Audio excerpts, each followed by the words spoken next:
Hi everybody, this is Benjamin Pocock. I work for the University of Waterloo in retail services. I'm located in the campus tech shop.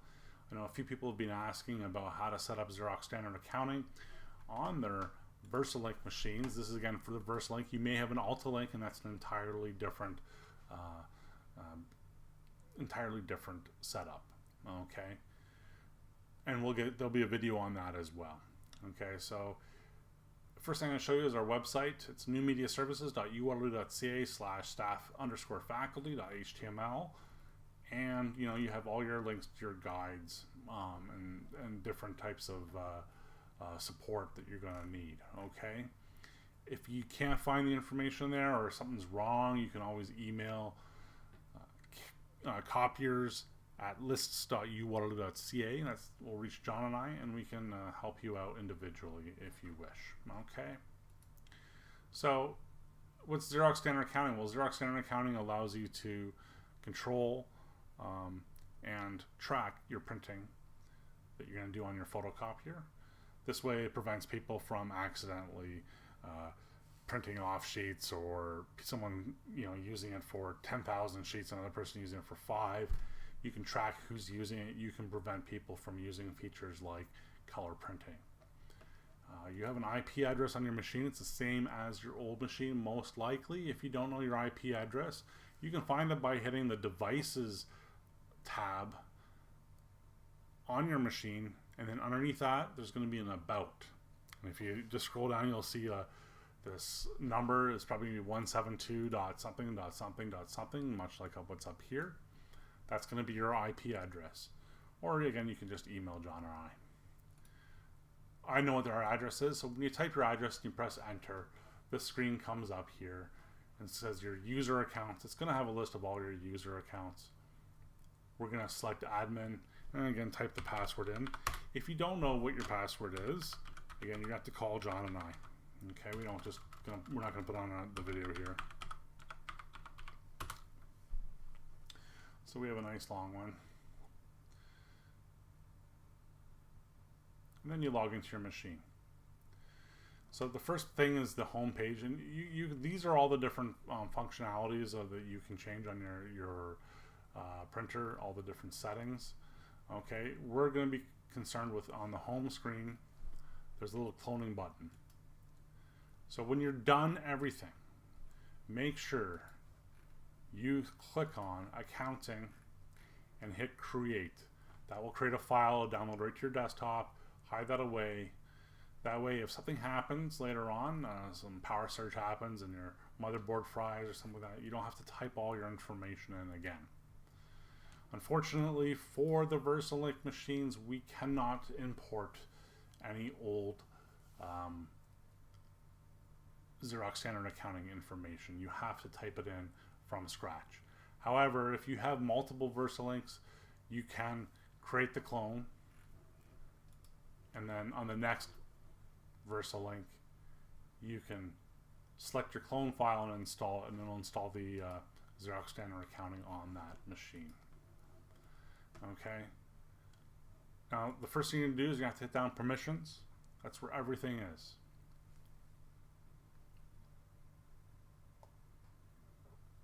This has all the information that you're going to need, okay, in this little area.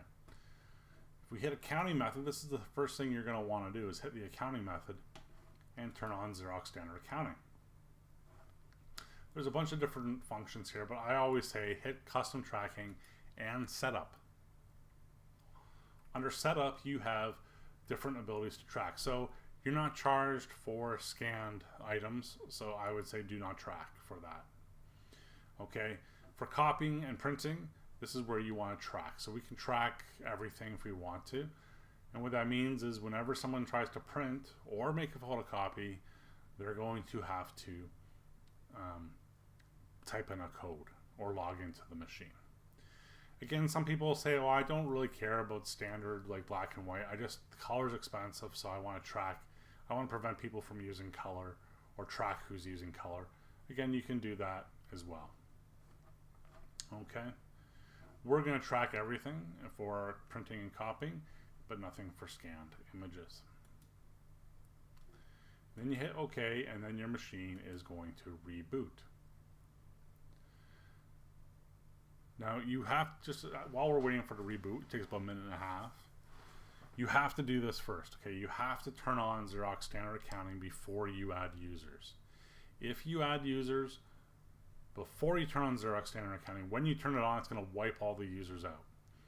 So there'll be nobody except for admin on there. So if you spent an hour typing in codes, then you turn on Xerox Standard Accounting, you're out of luck, okay?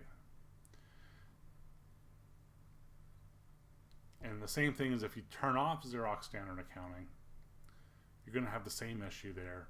It's going to wipe all the accounts. So either leave it on, leave it off. I would say turn it on, enter everybody's information, and then clone the accounting at the home screen.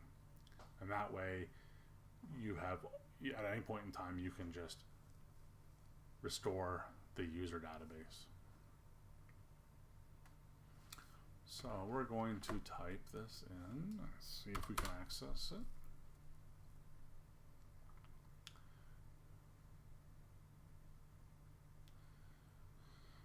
Takes a little bit of time.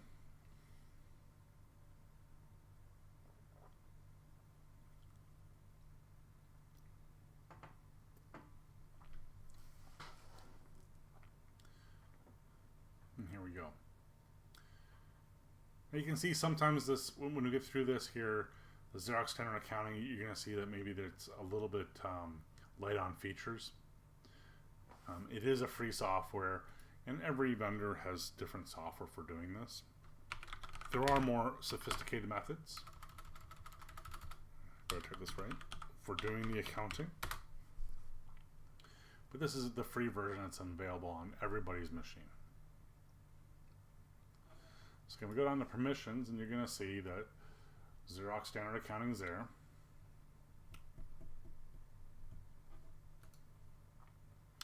And you're going to see now, if we go to accounting methods, you're going to see that, you know, we have it enabled.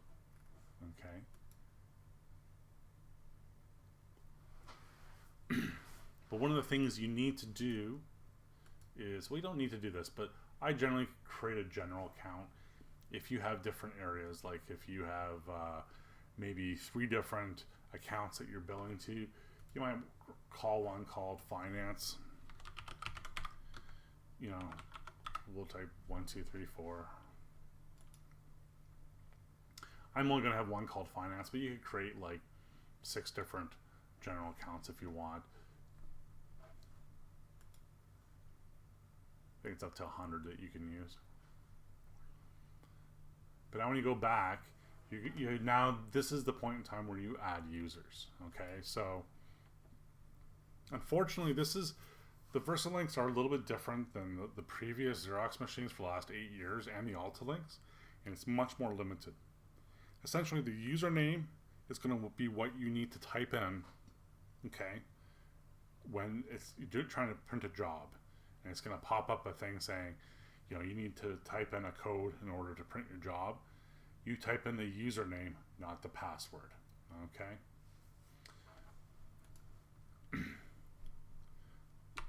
So if you just type Bob in, anybody who types Bob will be able to print their job, and I'll just go underneath Bob.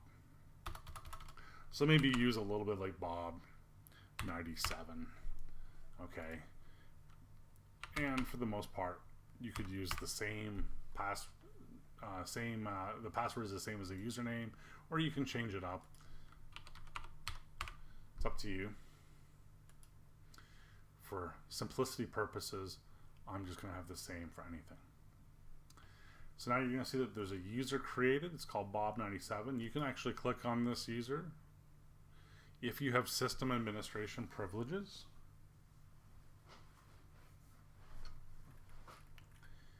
And underneath accounting, you can actually limit them. So you can say they get 0 color copies and 0 color prints. So Bob can only make black and white prints, okay, or copies. You can also assign them to a finance account if you want to. Again, I said you could have up to 100 different accounts, so you could associate the user with as many of them as you wanted to, okay? I'm not going to associate him with anybody.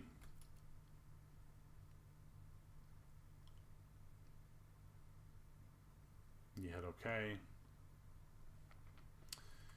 And now we are good. So you generally don't have to charge, or you don't have to go in and change the accounting unless you really want to limit people from their black and white and color. Okay. Again, we just go through and we just add more users as we go through there. Now let's say it's me. I'm going to add myself. So I'm just going to call myself Ben97.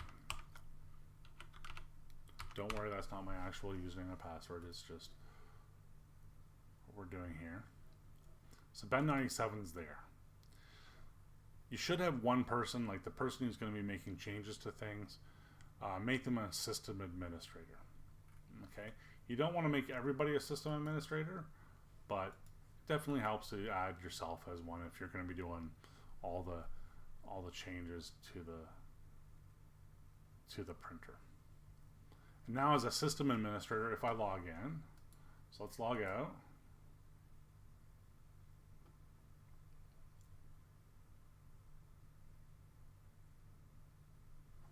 And you're going to see it here. So there's Ben97.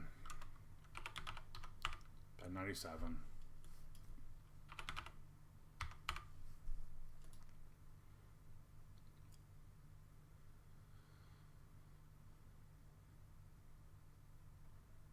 And now I'm going to have the same ability, so I can see all the users. I can modify them if I want to. I can add more users, change Xerox standard accounting, do anything I want to. So you basically want to limit down to just 2 or 3 people maybe, that, or even one person that has system administrator privileges. Admin will eventually be, from John and I, we might actually change the password just so that people can't lock themselves out of their own device. Okay. Now the only real thing you have to worry about here is if you go over here to login, logout settings. Okay. Leave it at local. But when you edit this, you can actually say type in their username instead of picking it from a list. So whenever they go to enter, you know, we'll turn it on for now just for giggles. Later. So now if we log out,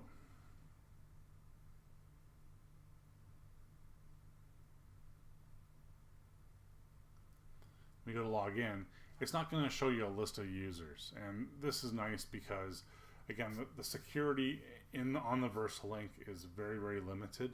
So if people can see your username, they can print. Absolutely, they can print. They can actually log in and see, you know, a lot of times if you have the same username as the password, they can actually log into the machine as well. So I say limit that, take that out. It's up to you.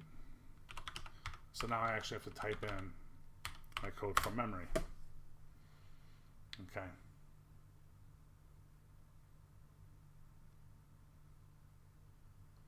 And again, it prevents people from seeing people's usernames. And because VersaLink, their print drivers only require you to type in a username, it becomes problematic when if people are being, let's say, nefarious in their actions. But that's all there is to it. Okay, so again, you just go down to permissions. And everything you need to do is right there, just adding users, your login, logout settings for the typing, and accounting methods in general accounts.